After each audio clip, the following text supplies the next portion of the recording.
Assalamualaikum warahmatullahi wabarakatuh. Bagaimana kabarmu hari ini? Alhamdulillah, luar biasa, tetap semangat. Allahu Akbar. Anak-anakku sekalian, saya yakin kalian hari ini dalam keadaan sehat walafiat. Baiklah, berjumpa lagi dengan Pak Hana. Kita akan belajar bersama-sama akidah akhlak. Anak-anak sekalian, sebelum kita mulai, marilah kita awali bersama-sama pelajaran kita dengan bersama-sama membaca doa Al-Fatihah.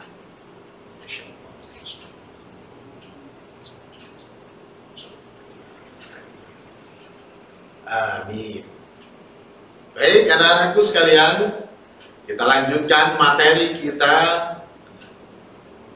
yang kemarin. Sebelumnya kita sudah belajar akhlak terpuji. Akhlak terpuji adalah akhlak yang harus ditiru, harus dilakukan dan harus dicontoh. Tapi kita sudah menginjak ke bab 4. Kita hari ini belajar akhlak tercela. Kemarin kita sudah sempat belajar satu akhlak tercela, yaitu apa yang masih ingat? Egois. Egois adalah akhlak tercela yang mau menang sendiri, memikirkan diri sendiri, maunya benar sendiri. Dan hari ini kita akan belajar akhlak tercela tentang berkata kotor. Ingat, akhlak tercela adalah akhlak atau perbuatan yang harus kita hindari, tidak boleh kita lakukan. Berkata kotor. Ada satu pertanyaan. Ingatkah kalian apa yang menyebabkan dakwahnya Rasulullah Muhammad Shallallahu Alaihi Wasallam sukses, sehingga ada banyak orang-orang kafir Quraisy pada saat itu yang sebelumnya menyembah berhala, akhirnya berpindah mengikuti ajaran agama Islam, mengucapkan 2 kalimat syahadat. Sebabnya adalah Rasulullah mempunyai tutur kata yang lemah lembut, akhlaknya yang mulia dan terpuji. Maka kita belajar akhlak tercela, berkata kotor, agar kita terhindar dari perbuatan tersebut. Baik.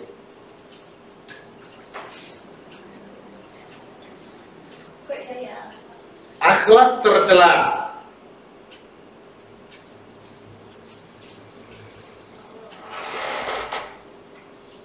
Di dalam Al-Quran, surat Al-Humazah ayat pertama, saya yakin kalian sudah hafal.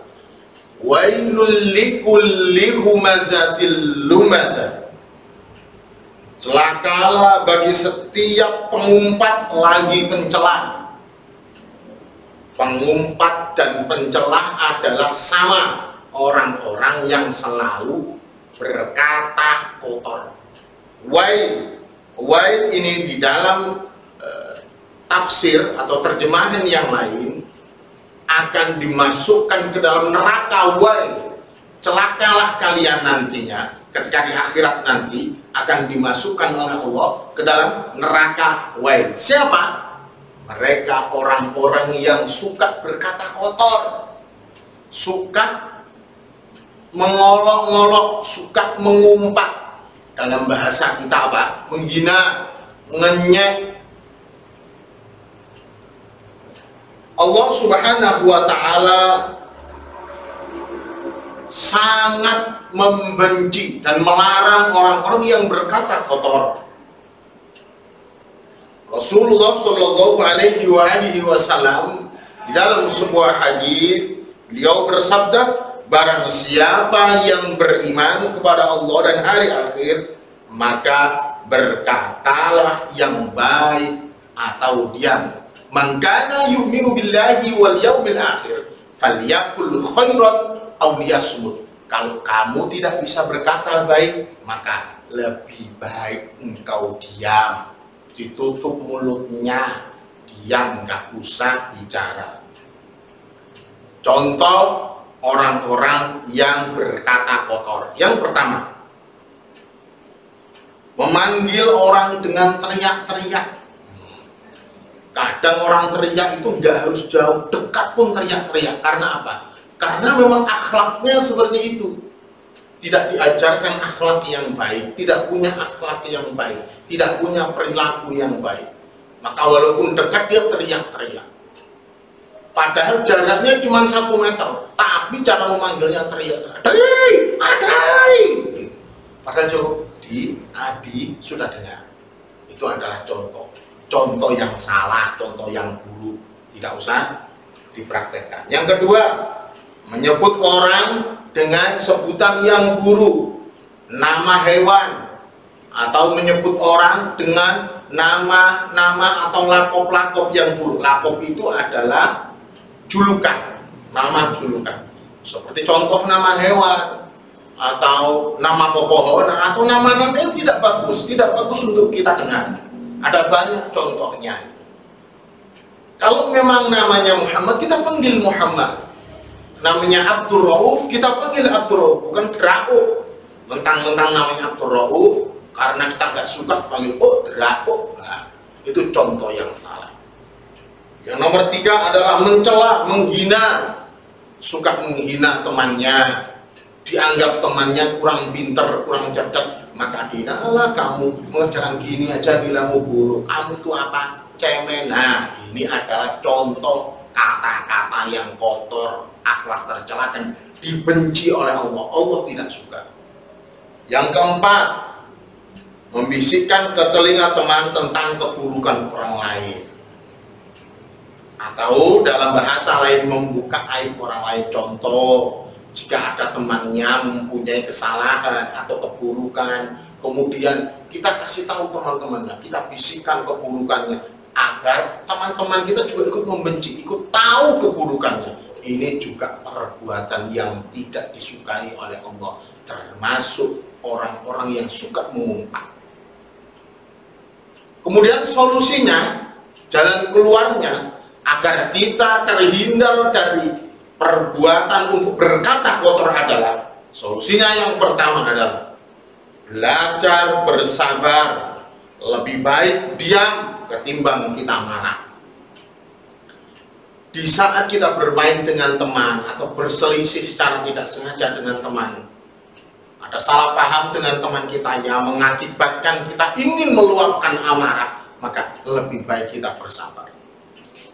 Kalau kita berdiri, anjuran Rasulullah, maka lebih baik kita duduk ketika akan marah. Atau jika amarah kita memuncak, yang terakhir adalah kalau bisa kita mengambil air wudhu dan menyebut asma Allah, astaghfirullahaladzim, berzikir mengingat Allah, astaghfirullahaladzim, astaghfirullahaladzim. Belajar berkata sopan. Yang kedua adalah belajar berkata sopan dengan orang yang lebih tua, dengan teman, dengan bapak ibu guru, dengan orang tua, dengan tetangga yang lebih tua. Kalau ada sama-sama anak-anak umurnya lebih tua dari kita, kita panggil dengan kata kakak, dengan kata mas, dengan mbak, ning. Kalau lebih tua lagi dengan kata dengan kata pak. Atau dalam bahasa Jawa menyebut kamu panjenengan, anda, boleh.